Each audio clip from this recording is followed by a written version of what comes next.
સ્વજનોમાં આ સ્વજનોને મારીને શ્રેય નથી થતું, બીજા ધર્મને મારવાનો શ્રેય છે. હવે આ ઠેકાણે પ્રશ્ન. અધ્યાય પહેલો, શ્લોક 36-40. નિહત્ય રાષ્ટ્રાન કા પ્રીતિ સ્યાત જનાર્દન પાપમેવાશ્રયેદસ્માન હત્વૈતાનાતતાયિનઃ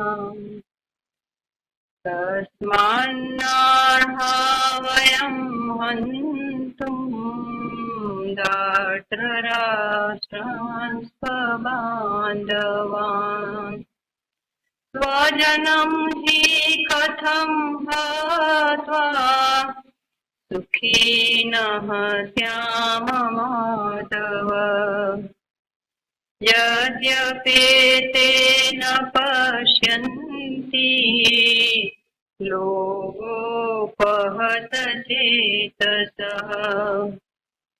કુલક્ષયા કૃતં દોષં મિત્રદ્રોહે ચ પાતકં કથં ન જ્ઞેયમસ્માભિઃ પાપાત્માન નિવર્તિતું કુલક્ષયા કૃતં દોષં પ્રપશ્યદ્વિર્જનાર્દન કુલક્ષયે પ્રણશ્યન્તિ કુલધર્મા સનાતના ધર્મે નષ્ટે કુલં કૃષ્ણં ધર્મો વિભવત્યુત.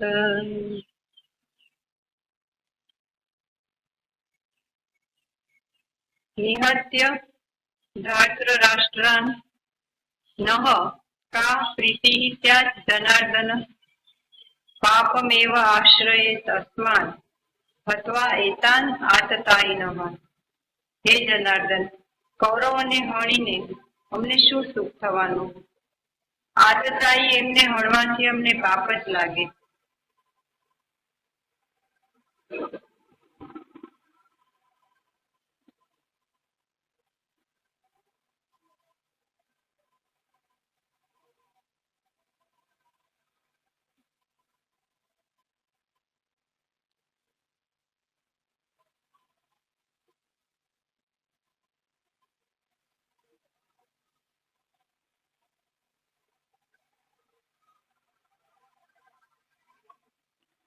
આપણે જે સ્થિતિમાં છીએ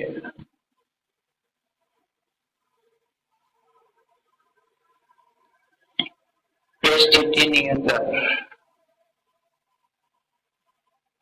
સુખ ક્યારેય પણ મળી શકવાનું નથી, ખુશી ક્યારેય પણ મળી શકવાની નથી, શાંતિ ક્યારેય પણ મળી શકવાની નથી. આ એક હકીકત છે, આ રિયાલિટી છે. અને એનું કારણ પ્રકૃતિમાં સુખ નથી, શાંતિ નથી એવું નથી. એનું કારણ આપણે જે સ્થિતિમાં છીએ એ સ્થિતિમાં મળી શકે નહીં. અને આપણી સ્થિતિ શું છે એનો આપણને ખ્યાલ નથી. પશુ પંખી છે તે હંમેશા સુખમાં છે, અથવા તો એક રીતે કહીએ કે દુઃખનું એને ભાન નથી. એને ભૂખ લાગે છે ત્યારે ગમે ત્યાં દાણો ચારો ચરવા નીકળી પડે, પેટ ભરાઈ જાય એટલે સુખી. આપણી સ્થિતિ એવી નથી. એક વખત આપણી સ્થિતિ એવી હતી. એક વખત એટલે આપણું શરીર જયારે 2-4 મહિનાનું હતું, ઘોડિયામાં હિંચકતું હતું અને અંદર સમજણ નથી પ્રગટ થઈ, ત્યારે આપણે સુખી હતા. કોઈ ઉપાધિ નહીં, કોઈ તકલીફ નહીં, ન પૈસો કમાવાની ચિંતા,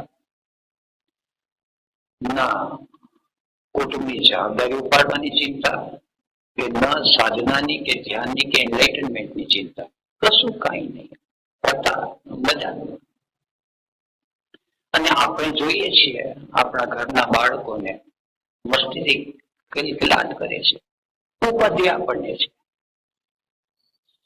આ ઉપાધિ ક્યાં છે, કઈ રીતે છે? ગુરજેફનું એક મહાવાક્ય છે, identification is the original sin. Identification, પશુ પંખી છે એને પોતાના દેહની સાથે પૂરેપૂરું આઈડેન્ટિફિકેશન છે.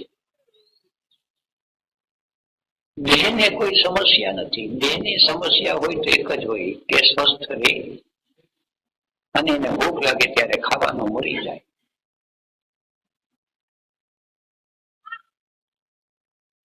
પશુ પંખી માંથી આપણે માણસ બન્યા એટલે બે સમસ્યા ઉભી થઈ. એક તો દેહ સાથેનું આઈડેન્ટિફિકેશન અને બીજું મન સાથેનું આઈડેન્ટિફિકેશન. પશુ પંખીને હજી મન નથી પ્રગટ થયું. પશુ પંખીને પોતાનો કે કાળનો ખ્યાલ નથી, ભાન નથી. આપણને પોતાનું પણ ભાન આવ્યું, અહમનું ભાન આવ્યું અને કાળનું ભાન આવ્યું. ગઈકાલે આમ હતો, આવતીકાલે આમ થશે. વરસાદ પડ્યો છે તો આવતું વર્ષ સારું જશે, વરસાદ ઓછો છે તો આવતું વર્ષ દુકાળનું જશે. પછી 50 વર્ષ, 100, 200 વર્ષ, 500 વર્ષ, 1000 વર્ષ પહેલા અને 1000 વર્ષ પછી આપણા મનની અંદર ચિંતા કેવી પડે છે. પશુ પંખીને સાંજની પણ ચિંતા નથી, કારણ કે દેહ છે એ તો સ્પેસની અંદર, પોતાના દેશની અંદર જ રહે છે. પોતાના દેશમાં જે સ્પેસમાં દેહ રહે છે એ સ્પેસની અંદર ગોઠવાઈ જાય દેહ, એટલે એને સુખનો અનુભવ થાય. કૂતરું કે ગાય છે તડકામાં હોય અને ક્યાંક છાંયો મળી જાય એટલે એને સુખ મળી ગયું. આપણે તો કમ્પેરિઝન થાય. આપણે ઝૂંપડીમાં સુખેથી રહેતા હોય પણ કોઈનો બંગલો જોઈએ એટલે આપણનો દેશ છે એમાં સુખ ઉડવા માંડે, કારણ કે કમ્પેરિઝન જે થાય છે તે મનથી થાય છે. અત્યારે ઝૂંપડી છે, આવતીકાલે બંગલાની આશા હોય, અને અત્યારે બંગલો છે ને આવતીકાલે પૈસા જતા રહે અને ઝૂંપડીમાં રહેવાનું થાય તો સ્મૃતિ પીડે, અથવા તો સ્મૃતિ ન હોય તો કલ્પના અને આશા પીડે. પણ આપણે જ્યાં છે ત્યાં આપણને નિરાંતે રહેવા ન દે. એનું કારણ છે આઈડેન્ટિફિકેશન વિથ ધ માઇન્ડ. આ વાત છે પકડાઈ જવી જોઈએ. Identification with the mind, identification with the body. શરીર સાથેનું જે આઈડેન્ટિફિકેશન છે એ તો કુદરતી છે અને એમાંથી બહાર નીકળી શકાય છે સાધના દ્વારા. પણ આઈડેન્ટિફિકેશન વિથ ધ માઇન્ડ, મન સાથે જે આપણે ચોંટી ગયા છે એ કુદરતી નથી, એ સામાજિક છે. અને મન છે એ તો કંઈક વિચિત્ર વસ્તુ છે. શરીર છે એ તો હજી સમજાય કે શરીર છે એ હર ક્ષણે બદલાતું રહે છે, છતાં પણ સ્થૂળ છે. આપણું શરીર 2 વર્ષનું હતું ત્યારે જુદું હતું, 12 વર્ષનું હતું ત્યારે જુદું હતું, 20 વર્ષનું થાય ત્યારે જુદું થાય, 50-60 વર્ષનું થાય ત્યારે જુદું થાય. હાથ, પગ, ચામડી, વાળ, દાંત, આંખ, કાન, જ્ઞાનેન્દ્રિય, કર્મેન્દ્રિય બધાની અંદર બદલાત આવે છે. પણ આ બદલાહટ છે એ સ્થૂળ છે, ધીરે ધીરે બદલાહટ છે. એટલે આ બદલાવટ છે એને આપણે ધીરે ધીરે ધીરે એનાથી ટેવાઈ જઈએ. પણ મનનો વિષય છે એ તો સૂક્ષ્મ છે અને એની બદલાવટ છે એ તો ત્વરિત છે. શરીર અત્યારે જુવાન છે, 5-25 વર્ષ પછી એ વૃદ્ધ થાય તો ધીરે ધીરે આપણે એનાથી ટેવાઈ જઈએ. પણ મન છે અત્યારે પ્રેમ ભરી વાતો કરે અને કઈ એવી ઘટના બની જાય તો અચાનક બદલી જાય, અચાનક ગાડાગાડી પર આવી જાય. આપણે થાય કે ઘડીકમાં આમ હતા ને ઘડીકમાં આમ થઈ ગયું. આપણે એની સાથે કેમ વ્યવહાર કરવો એ પકડી જ ન શકીએ. એટલે મન સાથેનું આઈડેન્ટિફિકેશન છે એને ગુરુજીએ રિલેટિવ સ્ટેટ ઓફ કોન્શિયસનેસ કહે. બોડી સાથેનું આઈડેન્ટિફિકેશન છે એને અનકોન્શિયસ કહે અથવા તો body consciousness. Relative state of consciousness ને ઓળખવી જરા વધારે મુશ્કેલ છે. રિલેટિવ સ્ટેટ ઓફ કોન્શિયસનેસ સમાજની અંદર જે રિલેટિવ છે એ હોરિઝોન્ટલ રિલેટિવ સ્ટેટ છે. હોરિઝોન્ટલ એટલે અત્યારે એક છોકરી છે કુંવારી છે, છોકરો છે કુંવારો છે, માતા પિતા નક્કી કરે કે બંનેના ચાંદલા કરી દઈએ. જેવા ચાંદલા નક્કી થઈ ગયા એટલે છોકરી 1 મિનિટ પહેલા કુંવારી હતી, મિનિટ પછી એ પત્ની થઈ ગઈ, પતિ થઈ ગઈ. અંદરનો હું બદલાઈ ગયો. લગ્ન કર્યા એટલે પોતે પતિ થઈ ગયો, પત થઈ ગયો. કન્યામાંથી કુલ બધું થઈ ગયું. અંદરનું છે તો એવું ને એવું છે. એની અંદર કામ, ક્રોધ, લોભ, ઈર્ષા, એની સંભાવના, આ તે શું બદલાઈ ગયું. છતાં એનો બહારનો વ્યવહાર બદલાઈ જાય. આ બહારનો વ્યવહાર બદલાઈ જાય છે એ સમાજની વ્યવસ્થા છે. આ બધું રિલેટિવ છે. અત્યારે સંસારમાં અને સમાજની અંદર બધો જલસો, ભોગ વિલાસ સાથે બધું કરીએ છીએ. અચાનક કોઈ પ્રભુ ચેતનાની વાણી સાંભળી અને મનમાં એમ થયું કે જીવનના સત્યને રસ્તે, ધર્મને રસ્તે જવું છે અને સંન્યાસ લઈ લીધો. એટલે હવે હું સંસારી હતો એમાંથી હું સંન્યાસી થઈ ગયો. પણ હું સંન્યાસી થઈ ગયો પણ અંદર ગળામાં માળા પહેરવાથી કામ ઓછો થઈ ગયો, ઈર્ષા ઓછી થઈ ગઈ, લોભ ઓછો થઈ ગયો.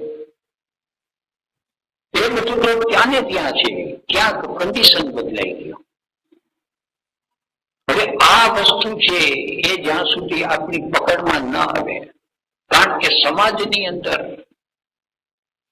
એક ફિક્સની વ્યવસ્થા કરે છે. કારણ કે સમાજની અંદર અત્યારે પતિ અને પત્ની બે નક્કી થયા એટલે હવે જીવનભર પતિ અને પત્ની રહેવાના એ નક્કી થયું.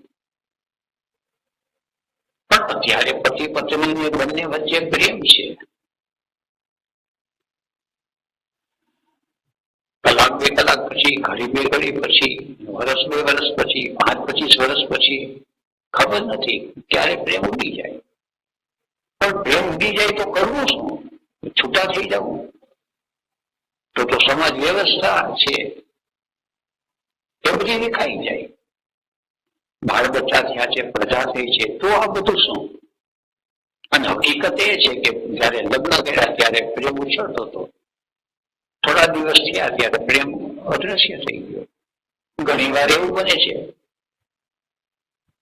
કે પરાણે લગ્ન કરાવી દીધા હોય ત્યારે ઈચ્છા ન હોય અને ધીરે ધીરે ધીરે કરતા પ્રેમ પ્રગટે અને મજાનો ઘર સંસાર ચાલે. રિલેટિવ છે, બધું સાપેક્ષ છે. તો સમાજની અંદર જે રિલેટિવ સ્ટેટ છે એ બધી રિલેટિવ હોરિઝોન્ટલ છે. હોરિઝોન્ટલ એટલે સમાજની વ્યવસ્થાને અનુરૂપ. પણ એક રિલેટિવ સ્ટેટ છે જે વર્ટિકલ છે. અને આ રિલેટિવ સ્ટેટ છે જે લોકો જાયગા છે એને ખ્યાલમાં આવે. વર્ટિકલ એટલે અનકોન્શિયસ માંથી કોન્શિયસ અને કોન્શિયસ માંથી અનકોન્શિયસ. આ જે મિત્ર છે પણ કોન્શિયસ સ્ટેટ ની અંદર મિત્ર છે, પણ અનકોન્શિયસ ની અંદર શત્રુતાનો ભાવ છે. અને આજે શત્રુ છે અને અનકોન્શિયસ માં મિત્રતાનો ભાવ છે. અત્યારે રાજકારણની સ્થિતિ એવી છે કે આગલે દિવસે બધા સ્ટેટમેન્ટ આપતા હોય શત્રુના, અને આજે છાપવામાં આવે કે જોડાણ થઈ ગયું. આજે જોડાણ થાય ને આવતીકાલે આવે કે વિખુટા પડી ગયા. 2-4 મહિના પહેલા એ પક્ષનો પ્રચાર થતો હોય, અત્યારે એ પક્ષની વિરુદ્ધમાં બોલે. અને આ જે રમત ચાલે છે એમાં કોઈ રાજકારણનો વાંક છે કે કોઈ સમાજ વ્યવસ્થાનો વાંક છે એવું નથી. કુદરતી રચના આવી છે, મનની સ્થિતિ આવી છે. આજે ઓશોનો સંન્યાસ લીધો ને એમાં થોડો વખત મહેનત કરે અને કઈ ગતિ મળે તો જય ઓશો થાય, અને કઈ ગડબડ ગોટાળા થઈ ગયા અને ક્યાંક આશ્રમમાંથી કાઢી મૂકે અને ક્યાંક કઈ પરિસ્થિતિ ઉલટી થઈ તો ઓશો અને ઓશોના સંન્યાસીઓ ઉપર ગાળાગાળ થાય. પુસ્તક વાંચ્યું હશે ધ ગોડ હુ ફેઝ. એક વખત એવો હોય કે જેને પરમાત્મા માને ને બીજી વખત એની સ્ટેટમેન્ટ આવે હુ ફેઝ. જે ફેલ થાય ગોડ કેમ હોય? ચાલે, આ મનનો ખેલ છે. અને આ આપણને ખબર નથી એનો અર્થ જરાય ખબર ન હોય તો સાવ નિરાંત, અને પૂરી ખબર હોય તો સાવ નિરાંત. આપણી ખબર છે અધૂરી. 2 માણસને કઈ જતા જોયા. હવે 2 માણસ કોણ છે જો જતા ન જોયા હોત તો કોઈ સવાલ નતો, અને પૂરેપૂરા ઓળખી લીધા હોય તો સમાધાન થાય. પણ અડધા જ દેખાણા ને અડધા ન દેખાણા. હવે મન છે એ કલ્પના કર્યા કરે કે આ 2 જણા ગયા છે, ચોરી કરવા ગયા છે, કઈ વ્યભિચાર કરવા ગયા છે, કઈ ગુસ્તેગુ કરવા ગયા છે, કઈ સાધના કરવા ગયા છે. અને મોટે ભાગે તો નેગેટિવ વિચાર જ આવે. 2 જણા ગયા એટલું દેખાણું. એમ આપણા ભીતરની અંદર પણ 100% કોઈ શત્રુ નથી અને 100% કોઈ મિત્ર નથી, કારણ કે રિલેટિવ છે. જે ક્ષણે સપાટી ઉપર જે આવે છે એની સાથે આપણો આઈડેન્ટિફાઈ થઈ જાય છે. ઘડી પેલા બંનેના મોઢા ચડેલા હોય, નક્કી કરી લીધું હોય કે હવે જિંદગી પર નથી બોલવું. સામે આવે અને કોકની અંદર એક પશ્ચાતાપના આંસુ આવી જાય, એની સપાટી ઉપર જરા હાયર ઇમોશન આવી જાય અને સામે કે ભૂલ થઈ ગઈ એટલે વાત તરત ચેન્જ થઈ જાય. ચાલો વળી પાછા ચા પાણી પી ભેગા કરીને ખાઈ પી લીધું. વળી 1-2 દિવસ સરખું ચાલે ત્યાં સપાટી ઉપર કંઈક એકબીજાની મતભેદ પડી જાય. આમ કરવું નામ નથી કરવું તો હવે નહીં બને, વળી પાછું તૂટી જાય. છતાં પણ એક ફિક્સ ધારા છે, ફિક્સ માઇન્ડ છે. એ ફિક્સ માઇન્ડ છે કે ધારો કે નથી બનતું તો છૂટા તો ન પડાય, કારણ કે હવે સમાજ કહેશે, પોલીસ કહેશે, કોર્ટ કહેશે, આડોશી પાડોશી કહેશે. હવે આ બધી જે વસ્તુ છે એ બધી વસ્તુ મનની અંદર કન્ડિશન બચપણથી કરી દેવામાં આવી છે. આ કન્ડિશનને કારણે સપ્રેશન થાય, અને સપ્રેશનને કારણે જે સમાજની અંદર આપણે રહીએ છીએ એ સમાજમાં રામ રાખે એમ જખ મારીને રહીએ છે. તો હવે જે લોકો જાયગા છે એને આ જે જખ મારવાનો શબ્દ છે ને એ નીકળી જાય. રામ રાખે એમ એ પણ રહેતા હોય, પણ એને બધી વસ્તુની ખબર છે. આજે એક માણસ કહે કે હું તમને અતિશય પ્રેમ કરું છું, પણ એને એટલું ભાન છે કે અત્યારે એ પ્રેમ કહે છે ખોટું નથી કહેતો, પણ કાલે આવીને કહે કે મને નહીં ફાવે તમારી સાથે, તો ઓકે બરાબર છે, ન ફાવે, અત્યારે નથી ફાવતું, ચાલશો અને બદલીએ જાય. પણ કન્ડિશન માઇન્ડ હોય એમ કે એને વિશ્વાસઘાત કર્યો. પ્રભુ ચેતનાને ક્યારેય કોઈ વિશ્વાસઘાત કરતું નથી, કરી શકતું નથી, કારણ કે એને ખ્યાલ છે. અને મહાવીર સ્વામી ખમાવવાનું કે ક્ષમા, એને ખ્યાલ છે કે આમાં ક્ષમા એક સ્ટેટ ઓફ બિંગ જ, કોઈની ભૂલ થતી નથી. માણસ છે, મન છે, બદલાઈ જાય. શરીર છે અત્યારે ધોળાવાર થઈ જાય તો એમ લાગે કે ગઈકાલે તો કાળા તેના ધોળા કેમ થઈ ગયા. ધીરે ધીરે ધીરે એક વાર ધોળો થયો, 2 વાર થયા, ધીરે ધીરે થતા જાય તો માણસ ટેવાઈ જાય. એમ મન ધીરે ધીરે ઉઠતું જતું હોય તો ટેવાઈ જાય. આ તો અચાનક જ છે. હવે આ જે અચાનક જે થાય છે અને અંદર થોડીક અવેરનેસ આવી ગઈ અને અચાનક જે ઘટના બને છે એ ઘટનાની સાથે એને તાલમેલ નથી બેસતો. આ જે સ્થિતિ છે એ સ્થિતિ અર્જુનની છે અને આપણે બધાની અંદર આ સ્થિતિ આવે છે. હવે ક્ષણભર પહેલા અર્જુન છે એને દેખાય છે કે સામે પક્ષ છે ને સામે પક્ષ જે હોય લડવા જ આવ્યો છે એ શત્રુ છે. સામે પક્ષ આવ્યો તે શત્રુ થઈ ગયો, એ મનમાં કન્ડિશન છે. છતાં જયારે કૃષ્ણ છે એને રથ લાવીને મૂકે છે ત્યારે સ્મૃતિ આવી કરે. સ્વામી પક્ષે તો ભીષ્મ આવ્યા, દ્રોણ આવ્યા. હવે ભીષ્મ ને દ્રોણ શત્રુ થઈ શકે એ સામે લડવા આવે એ બુદ્ધિની અંદર ઉતરતો નથી. એનો ફેક્ટ આ છે, હકીકત આ છે કે સામે પક્ષ છે.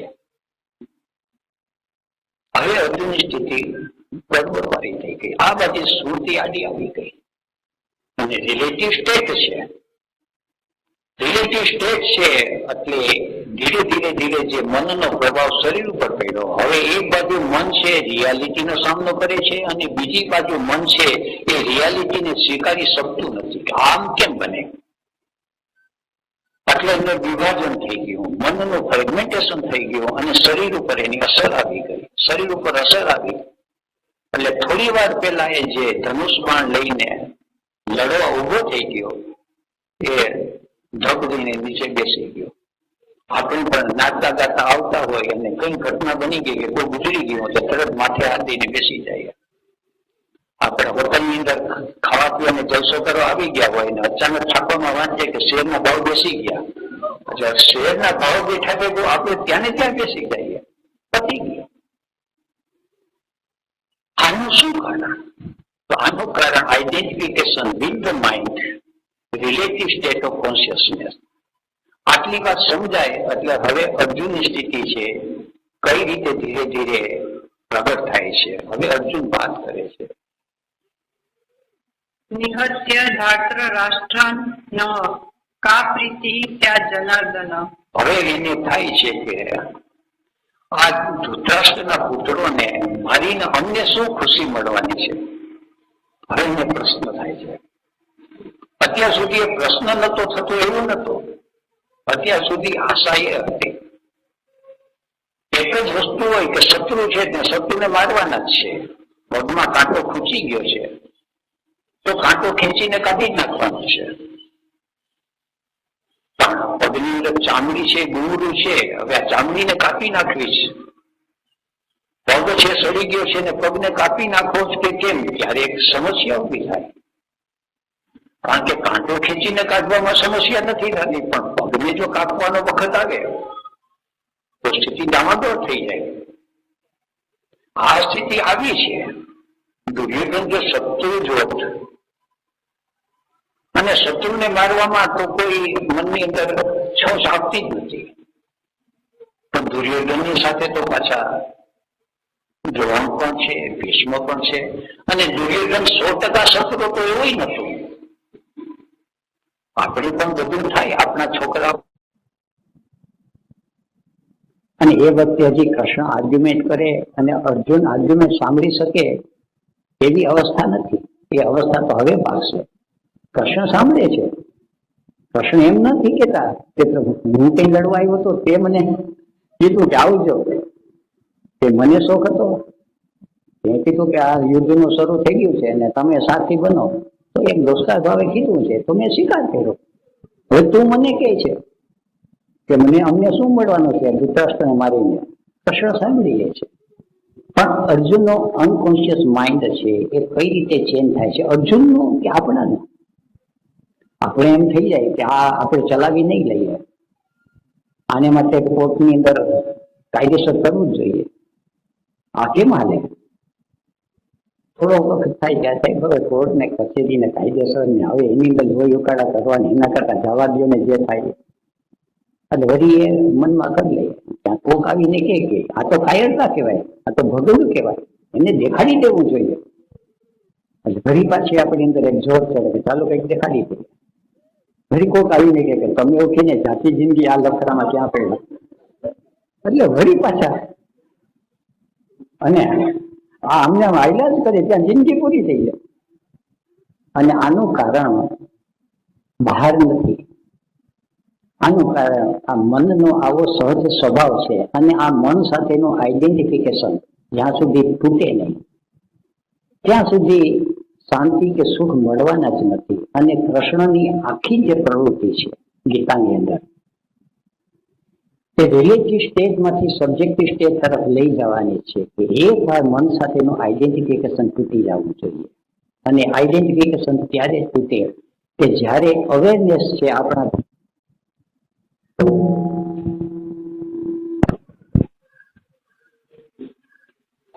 જે નાના બાળકની અંદર હજી અવેરનેસ એટલી નથી આવી દેશ કાળ અને પોતાની, કે આપની ભીતર અવેરનેસ આવી છે કે હું કોણ છું, હું ક્યાં છું. એ જે થોડું ઘણું ભાન આવ્યું છે એ ભાન હજી રિલેટિવ આવ્યું છે, એ ભાન છે રિયલ અને સબ્જેક્ટિવ આવી જાય એને માટે પછી બધી સ્કૂલ અથવા સાધના છે. હવે અર્જુનને સબ્જેક્ટિવ તરફ કઈ લઈ જાય, પણ પેલા તો એનો અનકોન્શિયસ માઇન્ડ છે એ ઉઘડતું જાય. હવે અર્જુન પ્રશ્ન કરે કે એમાં શું ખુશી? અર્જુનને ખુશી જોતી હતી, અત્યારે તો યુદ્ધમાં આવ્યા, પણ સામે કેવળ શત્રુ નતા, 100% શત્રુ નતા, 100% શત્રુ નતા. એની અંદર થોડાક શત્રુ હતા ને થોડાક મિત્ર પણ હતા. અને મિત્રને જયારે જોયા ત્યારે એની અંદરની એક વિચારની સ્થિતિ બદલાઈ ગઈ. હવે એને થયું કે મિત્રને મળીને સુખ ક્યાં મળે, શત્રુને મળીને સુખ મળે, પણ મિત્રને મારવાથી તો દુઃખ જ મળશે. અને આપણે સવારે વાત થઈ કે આપણો જીવ છે એ સુખ કે દુઃખથી ભાગે છે અને સુખને માટે દોડે છે. જ્યારે રિયાલિટી છે જિંદગીને સમજવાની, જિંદગી પ્રત્યે જાગવાની, એકવાર જાગી જાય સમજી જાય પછી જે સ્થિતિ બને છે એ સુખ અને દુઃખથી પણ સમાધાનની, શાંતિની, આનંદની, પણ એ સમજવાથી મળે છે. જિંદગીને પૂરેપૂરી ગહેરાઈથી સમજી લઈએ. નિહત્ય ધાત્ર રાષ્ટ્રન નઃ કા પ્રીતિ સ્યા જનાર્દન પાપમ એવ આશ્રય તસ્માન અથવા એતાન આતતાઈ નઃ. હવે આ લોકો ગુંડા છે, આતતાઈ. હવે એને હળવાથી તો પાપ જ લાગશે. હવે આ ઠેકાણે પણ મન છે.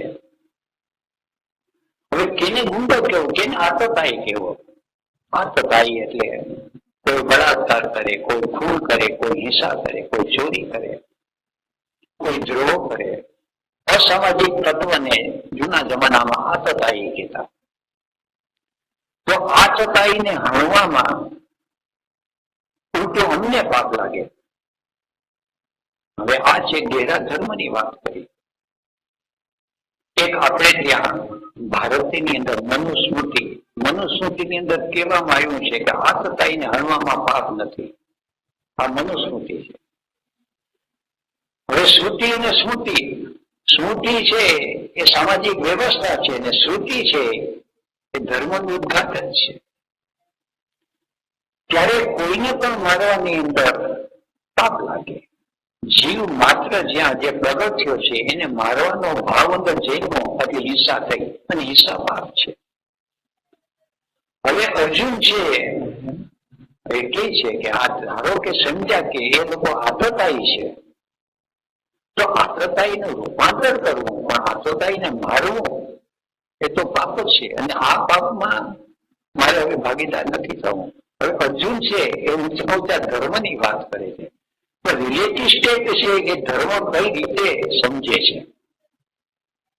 સબ્જેક્ટિવ સ્ટેટ આવ્યા પછી એક્ઝેક્ટ ધર્મનો રસ્તો શું છે એ પકડાય. પણ રિલેટિવ સ્ટેટની અંદર માઇન્ડ છે, માઇન્ડ સાથેનું આઈડેન્ટિફિકેશન છે એ ક્યારેય પણ ધર્મને ઓળખી નહીં શકે.